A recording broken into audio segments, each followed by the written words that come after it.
Genesis 20.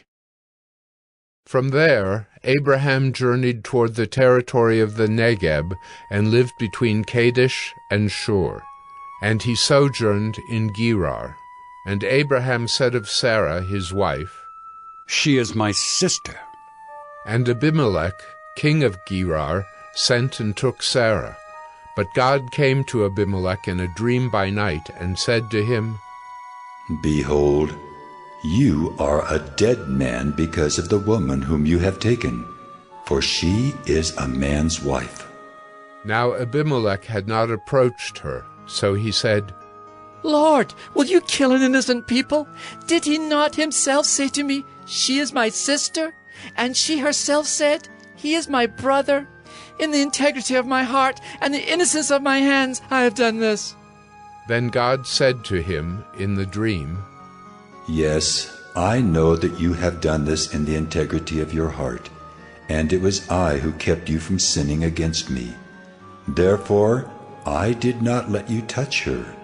Now then, return the man's wife, for he is a prophet, so that he will pray for you, and you shall live. But if you do not return her, know that you shall surely die, you and all who are yours." So Abimelech rose early in the morning and called all his servants and told them all these things. And the men were very much afraid. Then Abimelech called Abraham and said to him, "What have you done to us? And how have I sinned against you, that you have brought on me and my kingdom a great sin? You have done to me things that ought not to be done." And Abimelech said to Abraham, "What did you see that you did this thing?" Abraham said, "I did it because I thought there is no fear of God at all in this place, and they will kill me because of my wife. Besides, she is indeed my sister, the daughter of my father, though not the daughter of my mother, and she became my wife. And when God caused me to wander from my father's house, I said to her, 'This is the kindness you must do me. At every place to which we come, say of me, He is my brother.'"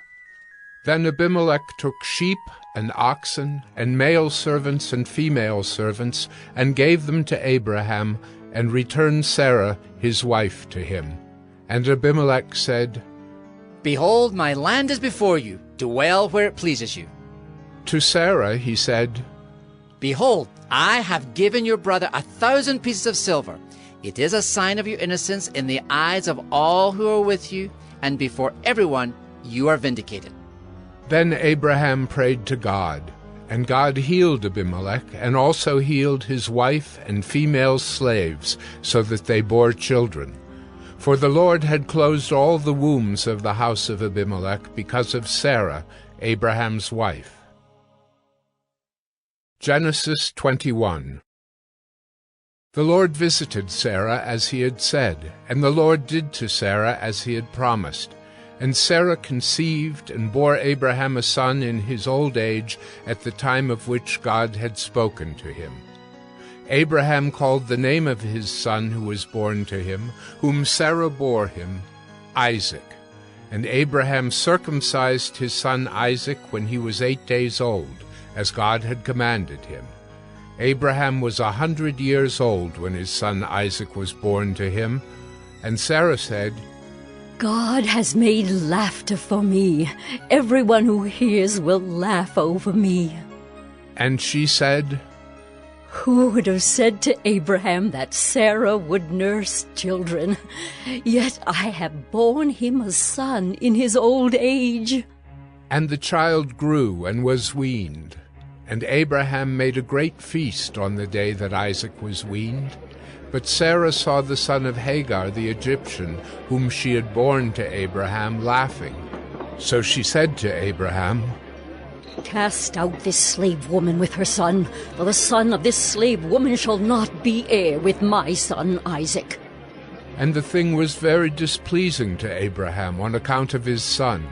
But God said to Abraham, "Be not displeased because of the boy and because of your slave woman. Whatever Sarah says to you, do as she tells you, for through Isaac shall your offspring be named. and I will make a nation of the son of the slave woman also, because he is your offspring." So Abraham rose early in the morning, and took bread and a skin of water, and gave it to Hagar, putting it on her shoulder along with the child, and sent her away. And she departed and wandered in the wilderness of Beersheba. When the water in the skin was gone, she put the child under one of the bushes. Then she went and sat down opposite him, a good way off, about the distance of a bow shot, for she said, "Let me not look on the death of the child." And as she sat opposite him, she lifted up her voice and wept. And God heard the voice of the boy, and the angel of God called to Hagar from heaven, and said to her, "What troubles you, Hagar? Fear not, for God has heard the voice of the boy where he is. Up, lift up the boy, and hold him fast with your hand, for I will make him into a great nation." Then God opened her eyes, and she saw a well of water. And she went and filled the skin with water, and gave the boy a drink. And God was with the boy, and he grew up. He lived in the wilderness, and became an expert with the bow. He lived in the wilderness of Paran, and his mother took a wife for him from the land of Egypt. At that time Abimelech and Phicol the commander of his army said to